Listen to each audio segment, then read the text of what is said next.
see everybody again. Coming off a great victory at Maryland. Kids anxious to get down and play in Tallahassee. We'll have our hands full with just an unbelievable team, unbelievable college football team in Florida State.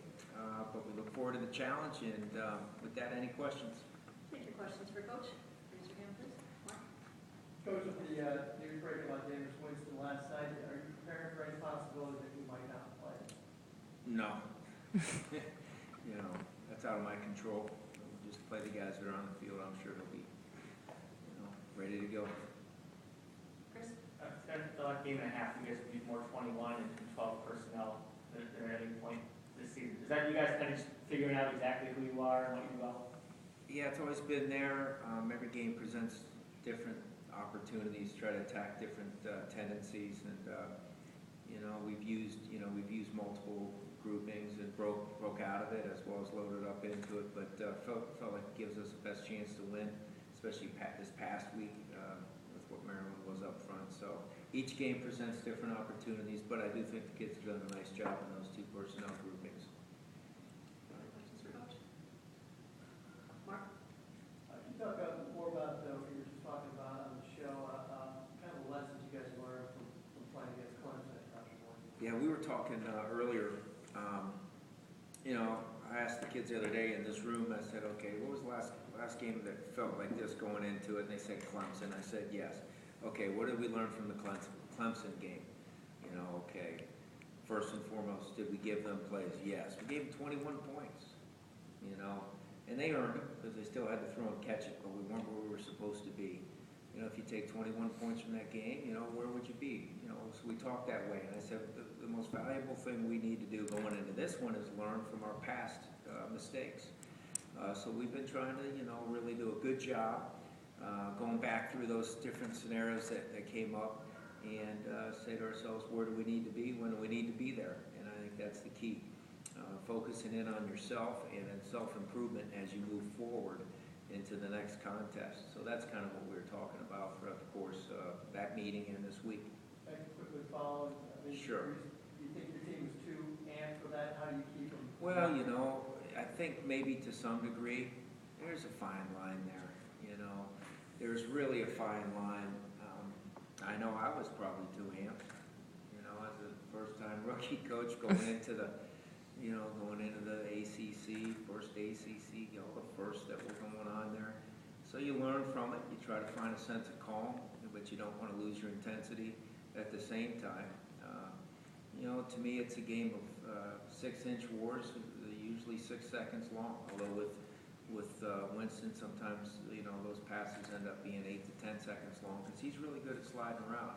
But yeah, to some degree, to answer your question in a long-winded fashion.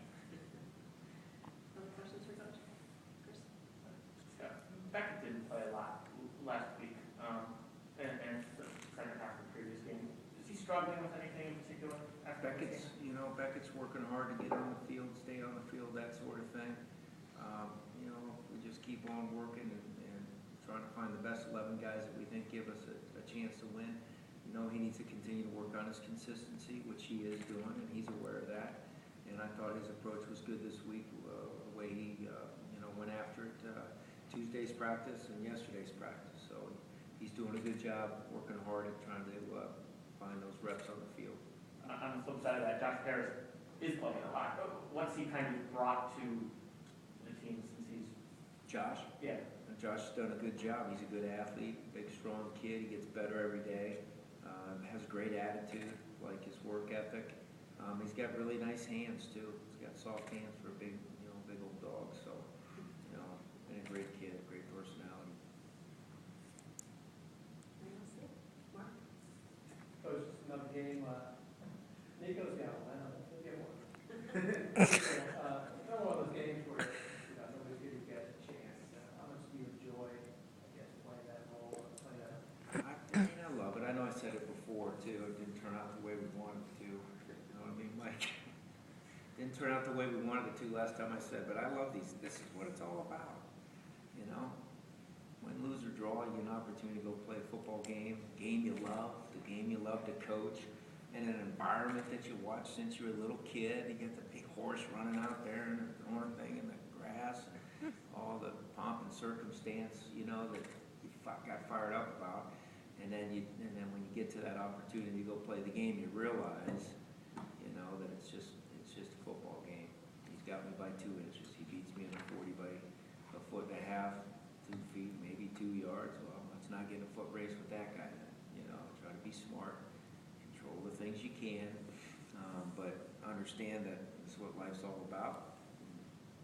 We're lucky to be breathing it every day, so let's enjoy every opportunity we have and understand it is what it is. Playing a football game, you know, in college football, in a great setting, but it's still football. It's treated as such. Anybody other than Mark and Chris? Yes. Nico, Come on, Coach. how you doing? Good. Obviously, still a lot of goals on the table for this team. But speaking about this game specifically, talk about the opportunity to go into their place and obviously have national title aspirations. The opportunity to have knock those off line. Yeah. Again, speaking to Mark's question and yours as well, get a chance to go down to Bill Campbell, play in a great environment, a chance to go against some of the best players in the country, some of the best coaches in the country, you know, a team that's, you know, number 2 in the country right now.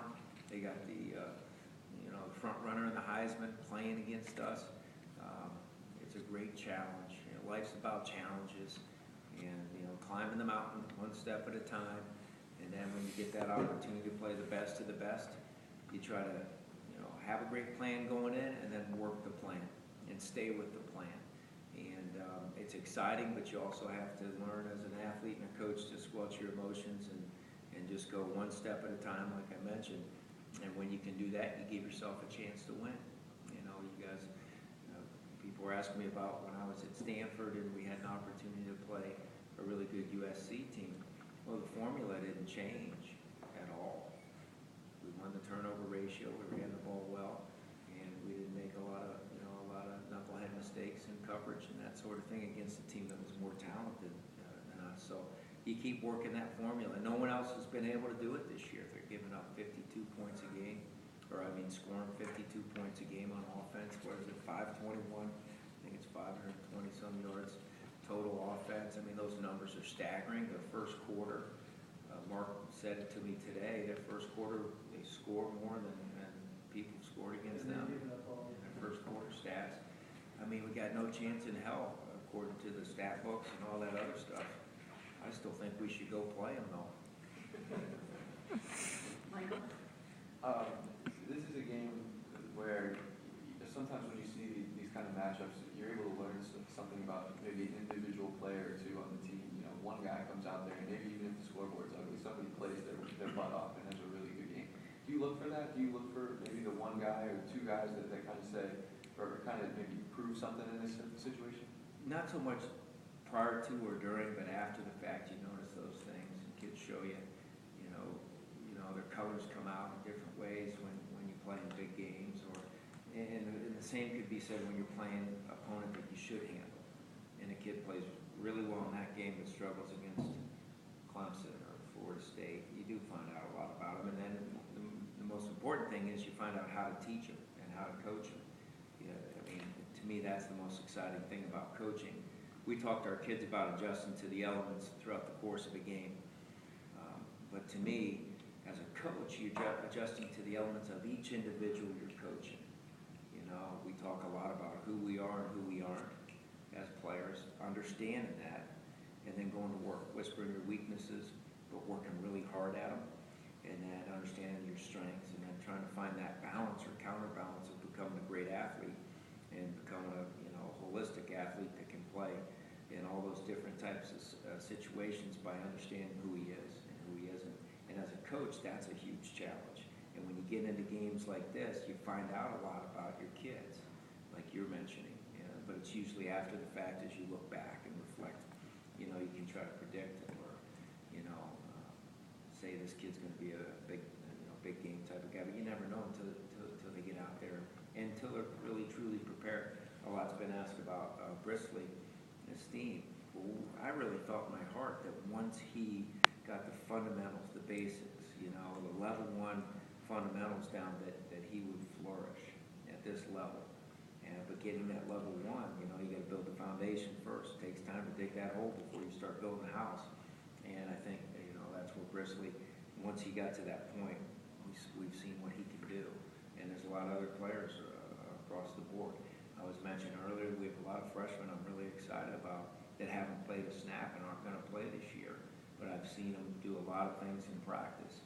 But we'll never know until they line up against somebody, That's a good question, though, really good question. Nate? You've gone up against some really good D linemen earlier this year, Beasley at Clemson, Whitlock at Wake Forest. Florida State has Edwards and Jernigan that kind of anchor their line. Does everything start up front with their defense and making it so hard for teams to put up points? I think so, Nate. I think, both those kids are good football players. There's a part of me that almost feels bad for them because they're out of the game early a lot of times, so they haven't had the ability to put up some of the stats that other teams are. It's like when you're on the recruiting trail and you're recruiting a really good football player on a really good football team, and they say, well, why do you only throw for 1,200 yards? Well, he only played the first half of every game, you see.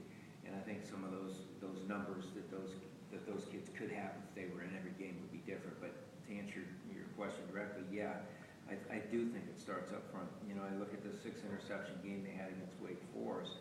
Great job by their secondary, by the guys making the interceptions, but it starts up front, In all my years coaching, when we had the most interceptions, we also had the most sacks, or really high numbers. Those two things were parallel, and it starts up front, and you gave up the fewest amount of rush yards, too. So opportunities were coming quicker because it was second and long as opposed to second and 4. So, That's our final question for Coach.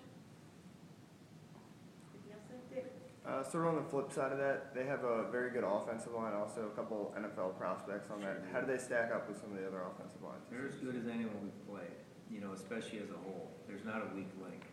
As an old defensive coach, I used to do a couple things. You look at the scheme of the team that you're getting ready to play, and then you look at the people that are playing the positions. Because a lot of times you'd say, okay, this is their protection tendency, and then you'd say, but number 72. We've had blitzes in the past where we said we're checking the blitz to that guy, to his side. We're going to put 2 guys up in it. There's not a guy like that at Florida State. They're all really good players. And the guys that have come in after them and rotated in are really good players too. So there are not a lot of, I haven't seen a weakness in this team. I really haven't. I really have not seen a weakness in this team. Offense, defense, kicking game, well-coached team. Coach Fisher does a great job managing the games, especially early when they were, playing some tight first quarter games. Made some good decisions, and you could see adjustments in the next series. So their coaches are right on point, and we got a great challenge. But that offensive line is good and deep. Thanks, Coach.